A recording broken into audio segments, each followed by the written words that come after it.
Welcome to steno ज्ञान point. दोस्तों, आपके यूट्यूब चैनल स्टेनो ज्ञान पॉइंट में आपका एक बार फिर से स्वागत है। दोस्तों, इस वीडियो के माध्यम से आपके लिए लेकर आए हैं एडिटोरियल डिक्टेशन, जो होगी दोस्तों 80 शब्द प्रति मिनट की। दोस्तों, डिक्टेशन की पीडीएफ अगर आप प्राप्त करना चाहते हैं तो वीडियो के डिस्क्रिप्शन में लिंक दिया हुआ है, वहाँ को उसको फॉलो करके वहाँ से आप प्राप्त कर सकते हैं। दोस्तों, डिक्टेशन अच्छी लगे तो वीडियो को लाइक ज़रूर करें, और अगर आप हमारे चैनल पर फर्स्ट बार विजिट कर रहे हैं तो हमारे चैनल को सब्सक्राइब एवं शेयर करना ना भूलें, और साथ ही बेल आइकन को प्रेस कर लें ताकि आने वाले नई डिक्टेशन के वीडियोज़ की नोटिफिकेशन आपको सबसे पहले प्राप्त हो सके। तो चलो दोस्तों, डिक्टेशन स्टार्ट करते हैं। अपने डिक्टेशन स्टार्ट होगी जस्ट 5 सेकंड बाद। Yes, start. केंद्रीय परिवहन मंत्री नितिन गडकरी ने फसलों के न्यूनतम समर्थन मूल्य को बहुत ज़्यादा बताते हुए इन्हें देश की अर्थव्यवस्था के लिए बड़ा खतरा बताया है। विराम। मोटे तौर पर गडकरी बहुत नाप तोल कर बोलते हैं। विराम। एक बार जो बोल देते हैं उस पर टिकते भी हैं। विराम। अन्य राजनेताओं की तरह है उसका ठीकरा मीडिया के सिर फोड़कर दूर नहीं होते, लेकिन फसलों के न्यूनतम समर्थन मूल्य को लेकर उन्होंने जो टिप्पणी की है वह कुछ हजम न होने जैसी है। विराम। आज कोरोना की वजह से सारी दुनिया की अर्थव्यवस्था बर्बादी के कगार पर है। विराम। यह भारतीय अर्थव्यवस्था ही है जो नोटबंदी, जीएसटी, मंदी और अब कोरोना के हमलों के बाद झुकी तो है पर गिरी नहीं। विराम। हमारी जीडीपी के नवीनतम आंकड़े इस बात के गवाह हैं कि यदि इस कठिन दौर में भारतीय अर्थव्यवस्था को किसी क्षेत्र ने धराशायी होने से बचाया है तो वह कोई और नहीं, हमारा कृषि क्षेत्र ही है। विराम।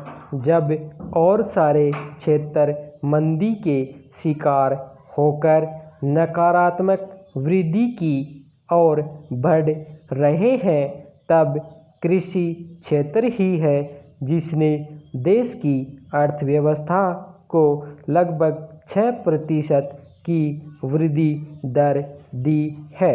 विराम।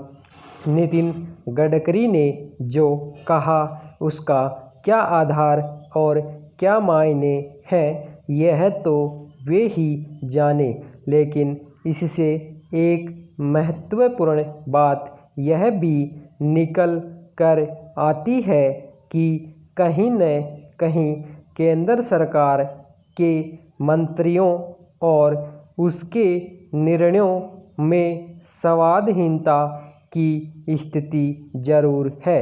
विराम। कुछ ही दिन पहले भारत सरकार ने फसलों के न्यूनतम समर्थन मूल्य बढ़ाए हैं। विराम। पैरा।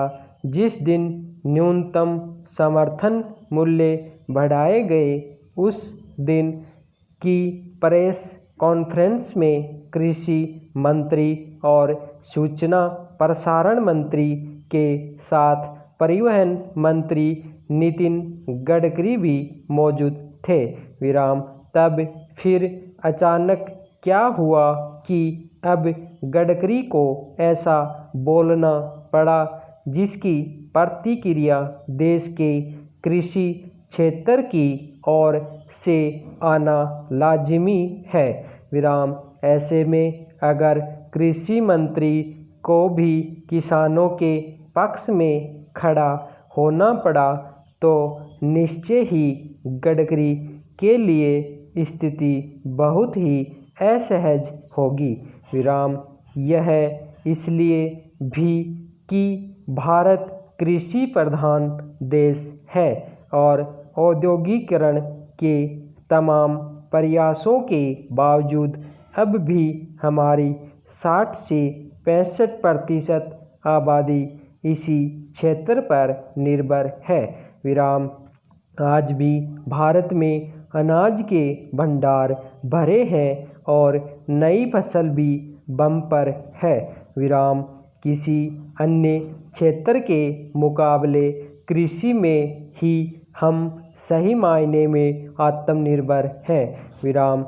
तब भले कल कारखानों के बंद होने की, मजदूरों के बेकार होने की नौबत आ जाए, लेकिन यदि सरकार अनाज के गोदाम खोल दे तो देश के किसानों की बदौलत कोई भी भूखा तो नहीं मरेगा। विराम। बेहतर तो यही होगा कि गडकरी अपने बयान और उसके आधारों पर फिर विचार करें। विराम। एमएसपी के माध्यम से किसान पर कोई तोहमत थोपने के बजाय उन कारणों पर जाएं जिनसे वास्तव में हमारी अर्थव्यवस्था को खतरा है। विराम। फिर चाहे वह सरकारी नीतियां हों, उनमें स्थिरता का अभाव हो, उनका खराब क्रियान्वयन हो, फालतू खर्चे हों या फिर हमारी खराब गवर्नेंस हो। विराम। हाँ, कृषि का पैटर्न बदलने, कब कौन सी जिन्स कितनी बोई जाए, यह अच्छे से तय करने जैसे उनके सुझाव जरूर विचारणीय हैं। विराम। धन्यवाद।